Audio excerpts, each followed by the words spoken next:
Donald Trump's border policies under fire and pressed for accountability today. There's new evidence on what many are calling totally horrific conditions inside these detention centers. Now, the acting DHS secretary, Kevin McClellan, who actually helped implement the original family separation policy, was in the hot seat before the House Oversight Committee.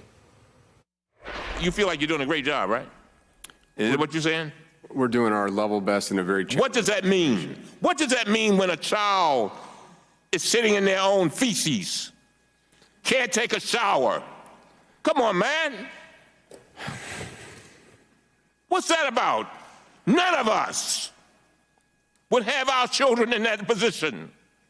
They are human beings. It was an intense hearing about these intense topics. Now, there are a lot more questions that need to be answered with other officials. Consider Mark Morgan, who just recently took this huge post as acting commissioner of U.S. Customs and Border Protection. He has a lot of power. We have a lot of questions for him. He joins me when we're back in 30 seconds.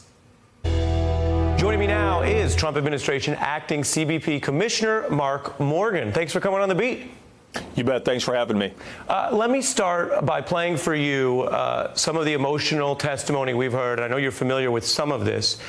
This is a mother describing the death of her one-year-old daughter in U.S. custody, and she says ICE officials told her, quote, "This is a country of Americans, and we can take your daughter." Take a look.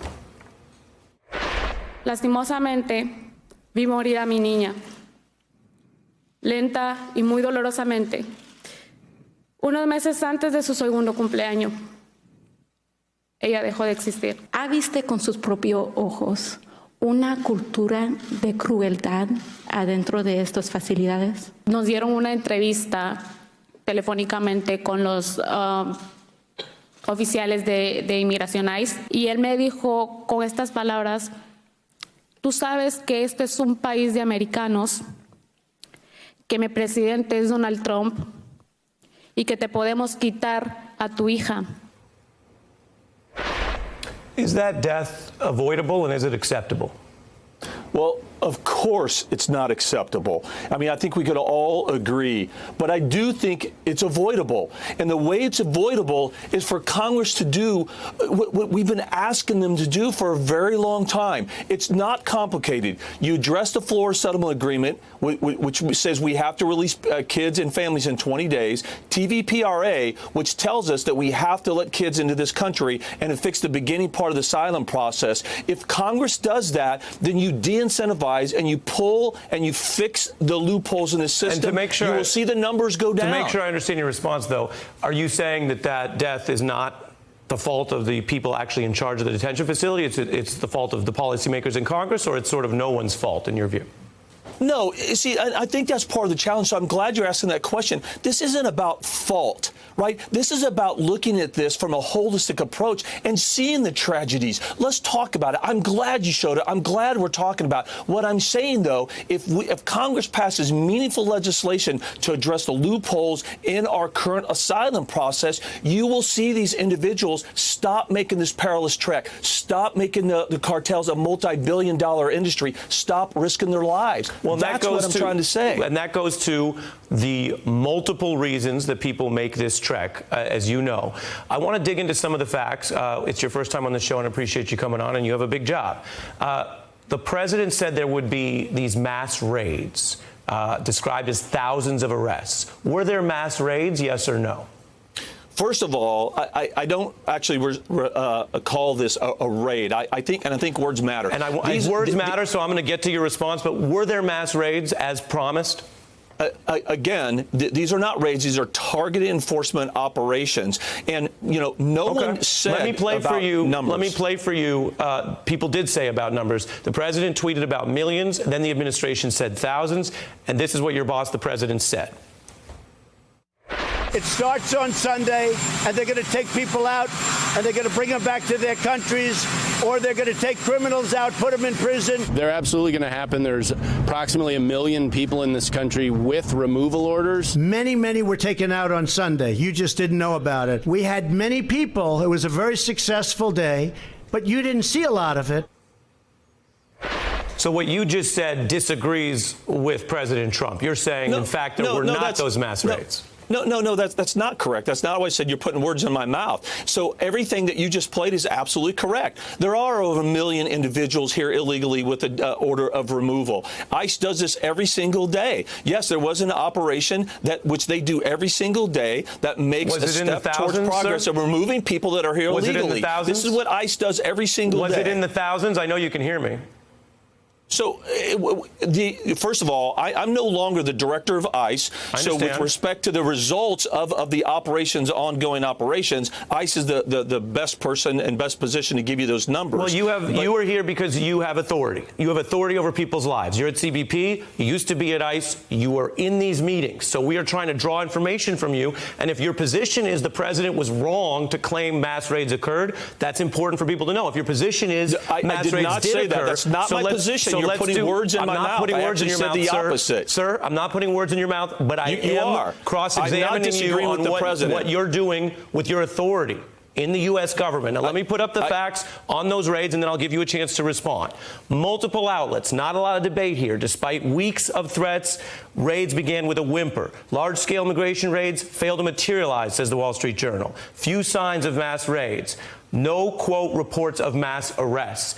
When the President of the United States says multiple times that there are going to be these mass raids in the thousands, when you heard Mr. Cuccinelli say it is absolutely going to happen, and it did not happen, I'm leaving these facts on the screen, what is your response to that, and isn't it problematic, if not altogether misleading, for the United States to announce things repeatedly, not do them, and then the President to say, actually, they did happen? So I disagree completely with your characterization of what was said. From a law enforcement perspective, if you can ask the president himself what he meant by any of his tweets, but from a law enforcement perspective, you will not find a single law enforcement officer or professional that referred to this as mass raids or gave you the numbers that were going to happen with this target enforcement operation. I completely disagree with your characterization. So he overstated it in his tweets. No. In my opinion, if you look at the facts of what he was saying, and if you look at the facts that have been presented, when somebody says there are over 1 million people here with final orders of removal, that's what they're saying. No one said that as a single operation we were going to target and apprehend thousands in one operation. No one said that. I'm going to move forward, sir, with the time we have, but I just showed the viewers who also follow the news, the president said it. He wrote it. He posted it to the internet. And then Mr. Cuccinelli, your colleague, said it was absolutely going to happen. I want to get you one more thing, as I mentioned all the authority you have. I don't want to read to you the standards in the commission, the CBP commission that you run, Mr. Morgan, which say employees will not act in a manner which improperly takes into consideration race or national origin. I assume you would say you take that seriously and enforce it with your staff. Is that correct? 100%. Would it be consistent or inconsistent with those standards for your staff to single out people based on race or national origin and say they should go back where they came from? So, look, I know what you're referring to is the president's tweet.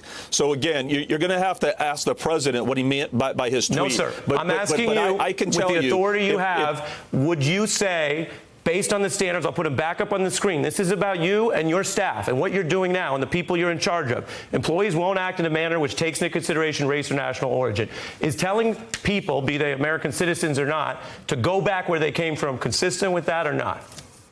If that happens, I will take a look at that and determine whether there was a violation. And if there was a violation of policy, we will aggressively investigate that. So you would view that as unacceptable by your agents, and yet it's what the president is doing now in public.